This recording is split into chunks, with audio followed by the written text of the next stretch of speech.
ایک واقعہ میں نے پڑھا اور وہ واقعہ اتنا حسین تھا کہ میرا دل چاہا کہ میں اسے بیان کروں۔ یہ واقعہ اس عظیم ہستی کا ہے جنہوں نے منظوم سیرت النبی لکھنے کا صحرا جن کے سر ہے، ابو العصر فردوسی اسلام اور قومی ترانے کے خالق حفیظ جالندھری۔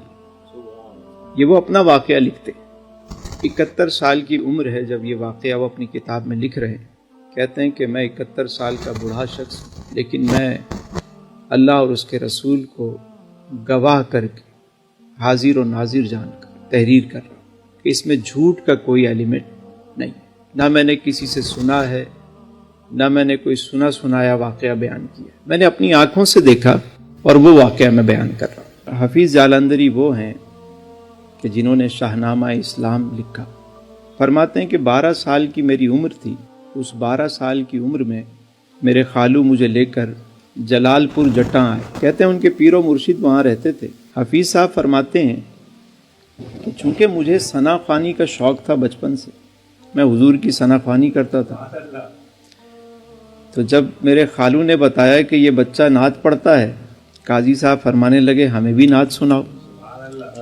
تو جب میں نے نعت سنائی تو وہ نعت ان کو اتنی پسند آئی کہ جب بھی شام کو محفل سجتی وہ مجھے بلاتے، کہتے کہ کھڑے ہو کے نعت سناؤ، اور میں نعت سناتا۔ وقت یوں ہی گزرتا رہا۔ ایک دن قاضی صاحب اپنے رنگ میں تھے، فرمانے لگے کہ حفیظ آج تم لوگوں کی لکھی ہوئی نعتیں پڑھتے ہو، ایک وقت آئے گا کہ زمانہ تمہاری لکھی ہوئی نعتیں پڑھے گا۔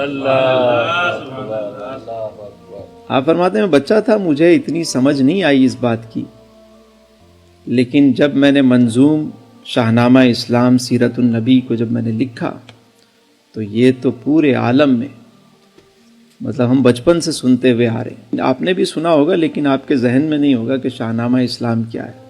حضور کی پوری سیرت کو منظوم انداز میں لکھنے کی سعادت حاصل،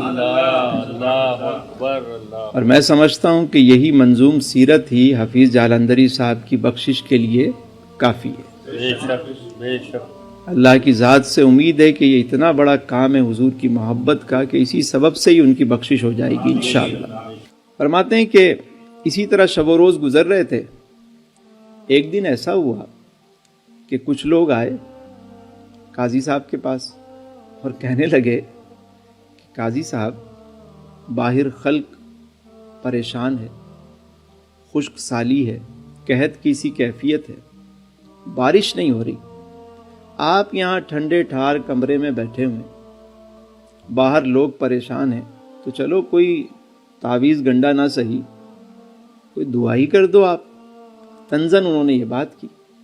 قاضی صاحب مسکرائے اور فرمایا کہ آپ صاحبان علم و دانش ہیں، بارسان محراب و منبر ہیں، آپ کیوں نہیں دعا کرتے؟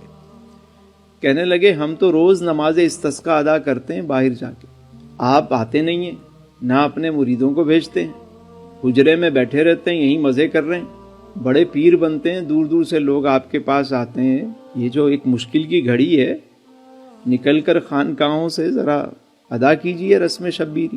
قاضی صاحب فرمانے لگے کہ آپ ایسا کیوں نہیں کرتے کہ کتوں سے کہیں کہ وہ دعا کریں؟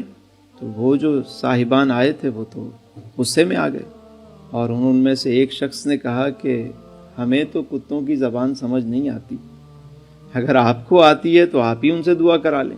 قاضی صاحب فرمانے لگے کہ اچھا چلیں ہم ہی ان سے دعا کراتے ہیں، آپ صبح فجر کی نماز کے بعد آئیں اور آ کر دیکھیں، کتوں سے دعا کراتے ہیں۔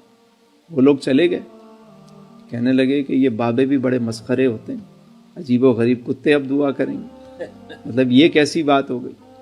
طنز کرتے ہوئے وہ اٹھ کے چلے گئے۔ قاضی صاحب نے اپنے قریبی لوگوں کو بلایا اور فرمایا کہ صبح ہم نے دعوت رکھی ہے، حلوہ تیار کرو رات ہی رات میں۔ رات کو تیاری شروع ہو گئی، صبح جب ہوئی تو سارا گاؤں ہی باہر آ گیا کہ دیکھیں آج کیا تماشا ہوتا ہے بھائی۔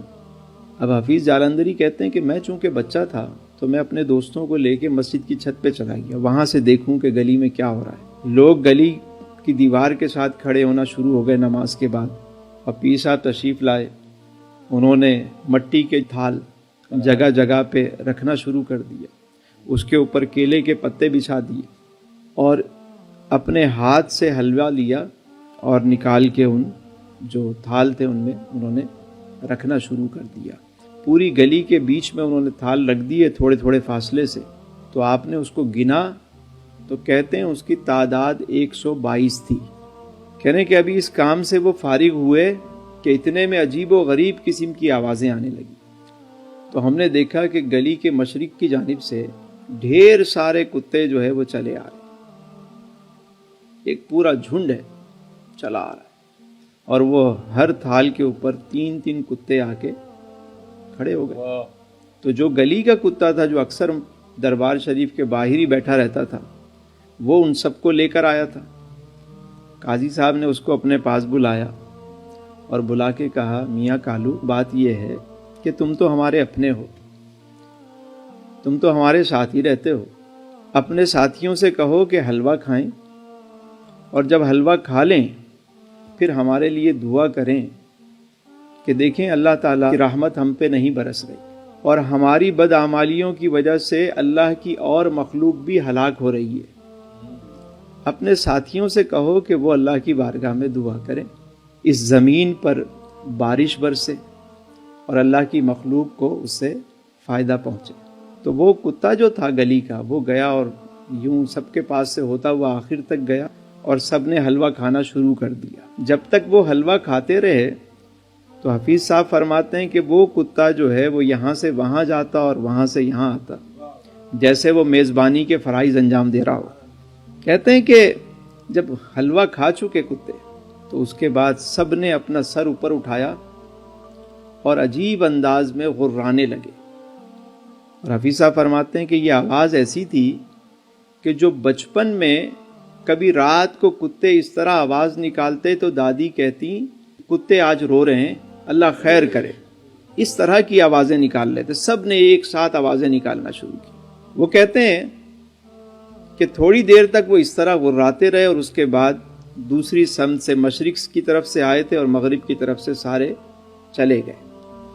جیسے ہی وہ گئے تو قاضی صاحب نے بھی ہاتھ اٹھا دیا اللہ کی بارگاہ میں اور دیر تک وہ بھی دعا کرتے رہے, یہاں تک کہ ان کی ریش مبارک بھی ان میں بھی موتی چمکنے لگے. آپ فرماتے ہیں کہ ابھی دعا ختم نہیں ہوئی تھی کہ بارش برسنا شروع ہو گئی. وہ کہتے ہیں کہ ایسا می برسا کہ سب جل تھل ہو گیا. لوگ بڑی مشکل سے بھاگے اپنے آپ کو بھیگنے سے بچانے کے لیے, کوئی کہیں کوئی کہیں, اور وہ بارش خوب برسی. جب بارش ہو رہی تھی ہم اندر آئے, ہم بھی بچے تھے, تو اندر ہم نے دیکھا کہ وہی صاحبان جو کل آئے تھے اور تنزن گفتگو کر رہے تھے وہ بھی بیٹھ کر مسجد میں قاضی صاحب ان کو بھی حلوہ کھلا رہے تھے.